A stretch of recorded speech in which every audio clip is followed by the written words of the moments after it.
like Jackie Chan kind of stuff.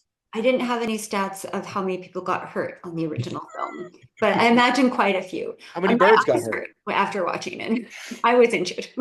I bet you there was some birds didn't make it. I just got a feeling that a few of those. Oh, No birds are harmed in the filming of this movie. John Woo says that this film, The Killer, and his other film, Bullet in the Head, which was released in 1990, are his two favorite films that he has personally made. Oh, Interesting. wow. So this one is one of his favorites. Bullet in the Head. I wonder if that's the inspiration for the Rage Against the Machine song. Came out about the same time. Hmm. I do not know. Might have to look that up. I'm going to look it up right now. Killer 2024. Nicolas Cage wanted to star in the remake of The Killer if John Woo ever made it. So I guess it didn't. I guess it didn't happen. Didn't happen. Which that would have been a completely different movie. Absolutely. For sure. Because it would have been Nicolas Cage's The Killer. Yeah. That's what they didn't want. I can't even imagine the hot takes going on in there. That would have been nuts. Next piece of trivia I love because it's a little bit of a callback to one of our previous film fight matches, Red Heat. Oof. So the American remake for this movie was planned in 1991, putting Walter Hill as the director. Oh, shit. Oh, wow. Zack just got real interested. And it was supposed to star Richard Gere and Denzel Washington. Oh, wow. So could you imagine that? It never came to fruition, obvi, but oh man. Wow. talk The late about 90s a movie. different movie.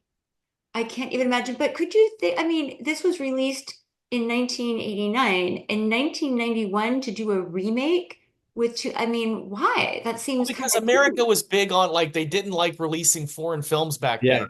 They didn't make money, so they would remake it American way. Yes, but it had already Yeah. Wow. Well, they did that with The Ring, and they had all those horror movies too, from like The Ring, and The Grudge. The Grudge. Oh, those people, listen, foreign films know how to do horror. Like, we're okay, but we really know how to Americans don't like to read subtitles. We've been over this. Yeah. Actually, now there's a huge shift. Now, the younger audience that's coming up do nothing but leave subtitles on for the entire viewing experience for everything, for TV shows, for YouTube. We do that now too. I think it's because I'm getting older, but because a lot of times you don't, the dialogue is either fast or it's low because there's other things going on. There's so much.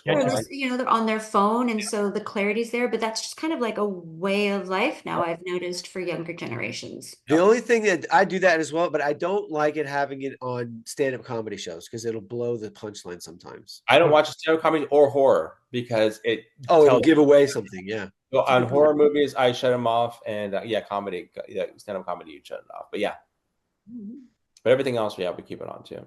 We watched RRR with the English dub and with the English subtitles, and there were several instances where they did not match.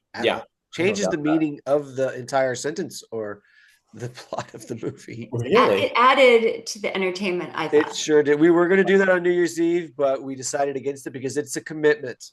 Yeah. Yeah, and we did juror number 2 instead. Yeah, juror number 2, which was outstanding.